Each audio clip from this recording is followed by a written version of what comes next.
était 1 heure ici. 1 heure 30 beaucoup là.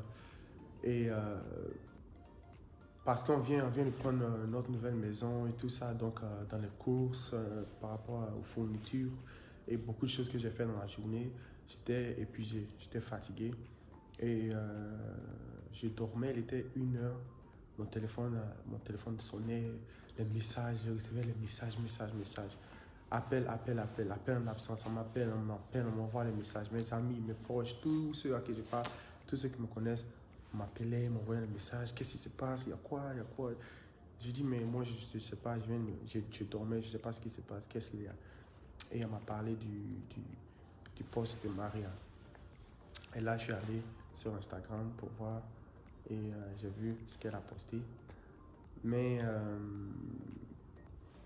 et j'ai décidé de parler avec elle. J'ai parlé avec elle hier, toute la nuit, on a parlé jusqu'au matin. Les choses s'arrangent entre nous et je crois qu'elle-même elle a compris, elle a supprimé son post. Mais son post a été mal interprété par beaucoup de personnes. Ok? Son post a été très mal interprété par beaucoup de personnes. Tout le monde pense que Maria... ok, tout ce que tout le monde voit, c'est Jonathan a trompé Maria, Jonathan a eu un enfant en dehors de sa relation avec Maria. C'est tout ce que les gens voient. Et c'est même ce que son post donne l'impression. C'est ça.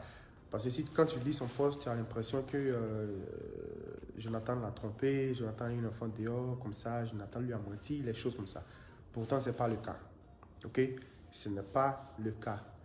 Et en tant qu'Ivoirien, je sais comment vous aimez, les affairages, je sais comment tout le monde attend ma version, je sais comment tout le monde attend la vérité. Certains pensent que c'est du buzz, mais je vous rassure que ce n'est pas du buzz. Il y a des choses avec quoi on ne rigole pas, en fait. C'est pas de l'amusement. Donc, ok, on me demande de parler fort. Je ne suis pas habitué à faire les directs, mais je vais rapprocher le téléphone un peu plus. Donc, ce qui s'est réellement passé, c'est avant, c'était 1 an et demi, presque 2 ans avant que je croise Maria. J'étais avec une fille américaine et je vais vous expliquer en long et en large, ok? C'est pas facile, mais je fais. Avant que je sois avec Maria, j'étais avec une fille américaine et ça n'a pas marché. En décembre 2018, elle m'a appelé. Elle m'a dit, Jonathan, je suis enceinte, comme ça, je suis enceinte, je ne vais pas garder l'enfant. Je ne peux pas garder, je ne suis pas prête pour garder l'enfant, donc il faut que tu m'envoies l'argent pour que je fasse un avortement. Ici au Texas, la loi demande que tu fasses l'avortement avant 3 mois, que si 3 mois arrivent, tu ne peux plus faire d'avortement, c'est illégal, des trucs comme ça. Donc ça ne fait pas 3 mois, il faut m'envoyer l'argent pour que je fasse l'avortement parce que je ne peux pas garder et je ne suis pas prête pour garder l'enfant. Et moi, je lui ai dit d'accord, donc ça c'est ton problème. Si tu n'es pas prête pour garder, on ne va pas te forcer. D'accord, elle m'a précipité pendant des jours pour que je lui envoie l'argent. J'étais même au voyage, quand je suis revenu, je lui ai envoyé l'argent pour ça. Et quelques jours après, elle m'a appelé pour me dire qu'elle a fait l'avortement, que tout s'est bien passé, que d'accord, ça c'était ton choix. D'accord, il n'y a pas de problème. Et depuis lors, je n'ai plus parlé avec elle, j'ai continué mes affaires, je suis parti de mon côté, elle est partie de son côté.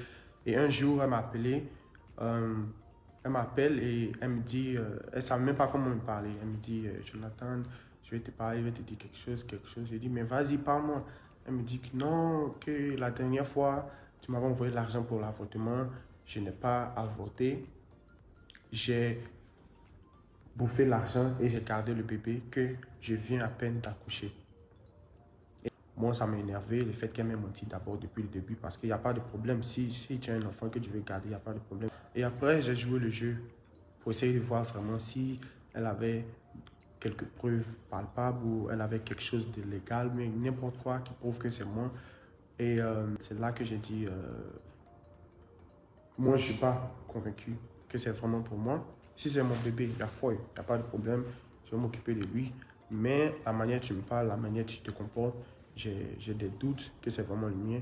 Quand je rentre aux États-Unis, je vais faire un test ADN. Et cette histoire s'est passée bien avant Maria. Bien avant Maria. Bien avant Maria. Tout ça s'est passé avant Maria, des mois avant Maria. Je ne savais même pas que j'allais croiser Maria quand tout ça se passait. Et ne vous inquiétez pas, je n'ai pas trompé Maria par rapport à quoi que ce soit, par rapport à qui que ce soit. Elle, la fille maintenant, comme je suis revenu, et elle a vu que je suis revenu, elle, hier, je crois que c'est dans l'après-midi, hier, sa sœur a envoyé un message sur l'Instagram de Maria. Et Maria lui a répondu. Et c'est là qu'elle a raconté des choses à Maria, dit tout ce qu'elle voulait dans les oreilles de Maria. Et Maria s'est enflammée. Elle a posté ce qu'elle a posté. Sous l'effet de la colère ou sous le choc ou quelque chose comme ça, elle a posté. Mais il n'y a rien de grave.